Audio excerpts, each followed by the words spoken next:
Ahmedabad Vadodara express way પર એક truck અને લક્ઝરી બસ વચ્ચે ગમખ્વાર અકસ્માત સર્જાયો હતો। આ અકસ્માતમાં 6 લોકોના કરુણ મોત થયા છે, જ્યારે અન્ય 8 લોકો ગંભીર રીતે ઇજાગ્રસ્ત થયા છે। તેમને આણંદ હોસ્પિટલમાં દાખલ કરવામાં આવ્યા છે, જ્યારે અતિ ગંભીર ઇજાગ્રસ્તોને વડોદરાની સયાજી હોસ્પિટલ ખાતે સારવાર અર્થે લઈ આવવામાં આવ્યા છે। ઘટનાના પગલે વડોદરામાં રહેતા ઇજાગ્રસ્તોના પરિવારજનો વડોદરાની સયાજી હોસ્પિટલ ખાતે તેઓની મુલાકાત લેવા તેમજ સારવાર માટે મદદે આવી પહોંચ્યા હતા।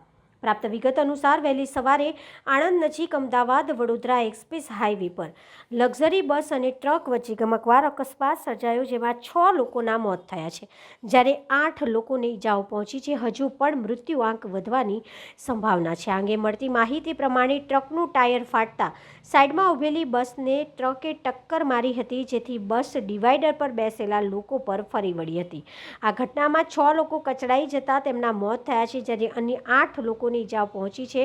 अकस्मातनी जाण थता बनाव स्थळे स्थानिक पुलिस, फायर ब्रिगेड तेमज 108 ની टीम पहुंची गई हती અને इजाग्रस्तोने सारवार अर्थे होस्पिટલમાં खसेडवामां આવ્યા હતા। मृतको राजस्थानનું હોવાનું જાણવા મળ્યું છે। આ તરફ 3 લોકોના ઘટના સ્થળે જ મોત થયા હતા, જ્યારે अन्य 3 લોકોના સારવાર દરમિયાન મોત નીપજ્યા છે।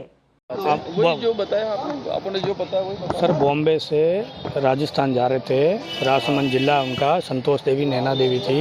एक्सीडेंट हो गया था आनंद के पास में। तो हमारे को वाया पता चला, हम समाज के आदमी हैं, हमारे राजस्थान से, हम रावत राजपूत समाज से हैं। मेरा नाम दौलत सिंह जी है और हम यहाँ आए, अभी संतोष देवी से मिला, ट्रीटमेंट उसका चालू है बड़ौदा एसएनसी हॉस्पिटल में, और नैना देवी भी आनंद में ही है। अभी हम जा रहे हैं आनंद। कितने परिवार है, क्या है? 2 जन थे सर। 2 जन थे, मैसेज आया था। दोनों लेडीज थी, एक लड़की है और नैना देवी वहाँ पे आनंद में ही है अभी। और संतोष देवी को बड़ौदा एसएनसी हॉस्पिटल में शिफ्ट कर दी। अभी ठीक है, ट्रीटमेंट चालू है। Okay sir. मेरा नाम दौलत सिंह राजपूत है। मैं बड़ौदा मकरपुरा में रहता हूँ और हम रावत राजपूत समाज से हैं सर। ठीक है जी, नमस्ते।